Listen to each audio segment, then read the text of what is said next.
10 सूत्र में आज हमारे साथ हैं चिंटू चौकसे, कैंट विधानसभा में कांग्रेस की ओर से प्रत्याशी हैं। आप देख सकते हैं पीछे जो इनके समर्थक हैं आज ये चुनाव प्रचार के लिए निकले हुए हैं। चिंटू जी, आपसे जानना चाहेंगे कि किन मुद्दों को लेकर आप चुनाव लड़ रहे हैं?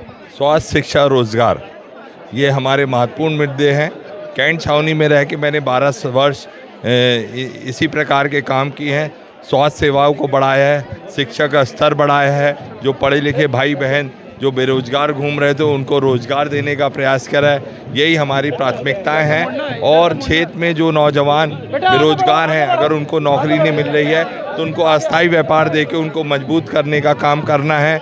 जो महिलाएं बहनें कुछ करना चाहती हैं उन बहनों को मजबूत करने का काम करना है। लेकिन यहाँ अगर हम कैंट विधानसभा की बात करें तो यहाँ पर कैंट बोर्ड भी है और नगर निगम भी है। आए दिन इन दोनों के बीच में क्लैशेस भी होते रहते हैं। लोगों को सुविधाएं जो दी जाती हैं उनको लेकर कुछ असुविधाएं होती हैं। इसे कैसे सॉल्व करेंगे? कैंट छावनी ने हमेशा हाथ बढ़ा के काम किया है।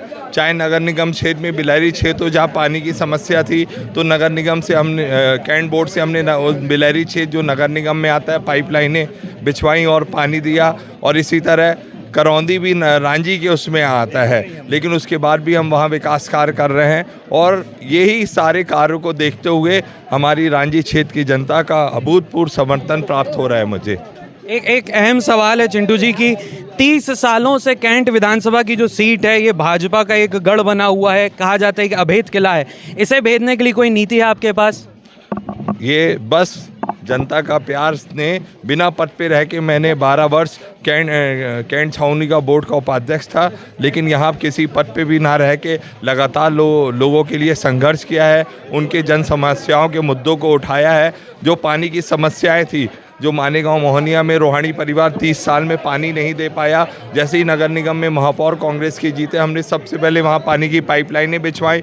ये जो अब विकास कार्य देख रहे हैं पूरी रांझी रोडों में जो चल रहे हैं, ये माननीय महापौर जी द्वारा किया जा रहा है। ये हम विकास हमारी प्राथमिकता है। और क्षेत्र की जनता ने जिस तरह महापौर जी को आशीर्वाद दिया था उसी तरह अब कैंट विधानसभा की जनता मुझे और कांग्रेस को आशीर्वाद देगी। 2023 में कैंट विधानसभा से कांग्रेस का विधायक जीतेगा और मध्य प्रदेश में माननीय मुख्यमंत्री कमलनाथ जी बनेंगे। चलिए, हमसे बात करने के लिए बहुत बहुत शुक्रिया। तो आप देख सकते हैं यहाँ पर चिंटू चौकसे की इस रैली में काफ़ी लोग हैं, हाथों में कांग्रेस का झंडा लिए हुए हैं।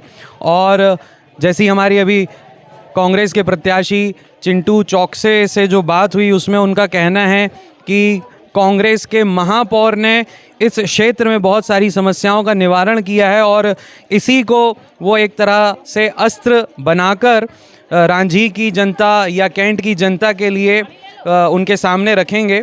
और इस तर्क के ज़रिए उनकी यही रणनीति है, जैसा कि उनका कहना था कि एक तरह से वो कैंट बोर्ड के जो उपाध्यक्ष रहे हैं और कैंट बोर्ड में रहते हुए उन्होंने जो काम किया है और उनके महापौर ने जो काम किया है उसको जो जनता ने देखा है, तो इसलिए उन्हें लगता है कि शायद जनता उनका समर्थन करेगी।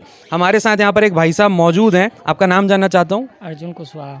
अर्जुन जी, अभी हमने देखा कि यहाँ पर कांग्रेस अपना प्रचार कर रही है, तो आप चूँकि यहाँ रहते हैं, क्या लगता है आपको कि इस बार जनता क्या चाहती है?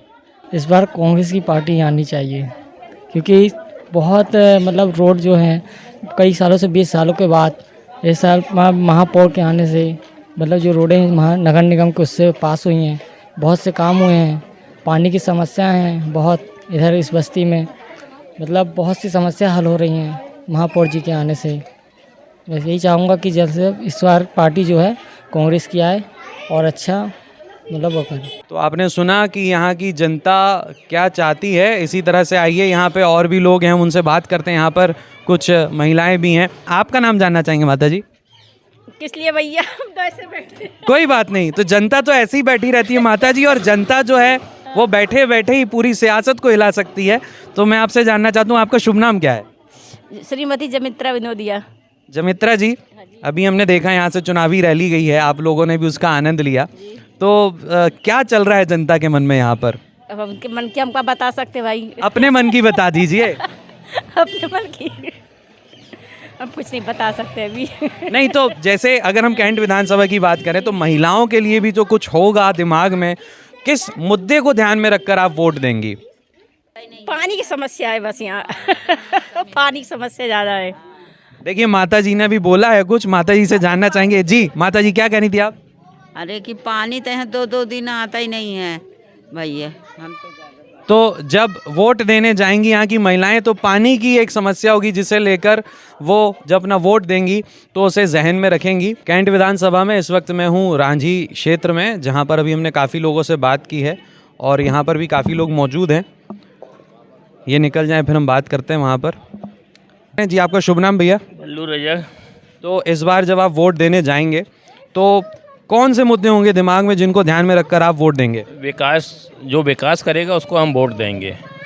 और आज के उसमें तो सब साक्षर लोग हैं और विकास के साथ हैं, जो विकास करेगा हम उसको वोट देंगे। तो स्थानीय जनता ये कह रही है कि जो लोग विकास करेंगे हम उन्हें वोट देंगे। यहाँ पे कुछ यंग लोग भी हैं। आपकी उम्र जानना चाहता हूँ मैं, कितनी है? हमारी उम्र है 13 साल।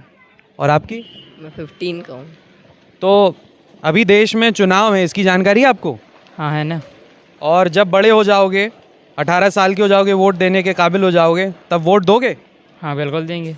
तो उसके लिए अपना वोटर आईडी कार्ड बनवाना होता है, पता है? पता है, बिल्कुल पता है। तो ये कैसे बनवा रहे हैं वोटर आईडी कार्ड बाकी लोग, जानकारी है इसकी कुछ आपको? अभी तो फ़िलहाल नहीं, अभी तो सब पढ़ाई में ध्यान देना। जब हमारी एज हो जाएगी तो हम फिर बनवाएंगे अभी वोटर आई, तब पता करेंगे कैसे बनाया जाता है।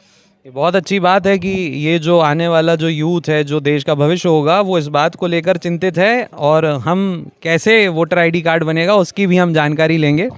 और यहाँ पर काफ़ी लोग हैं जो मुस्कुरा रहे हैं। आइए ये मुस्कुराते हुए लोगों से बात करते हैं।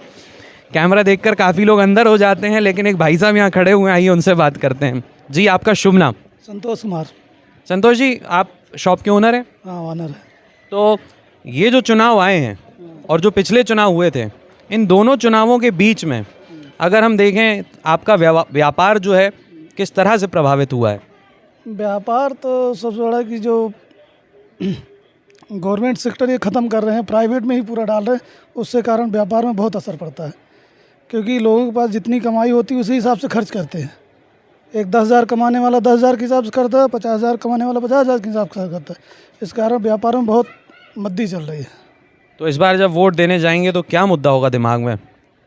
मुद्दा तो अब यही होना चाहिए कि मतलब लोगों को रोज़गार ज़्यादा से ज़्यादा मिलना चाहिए।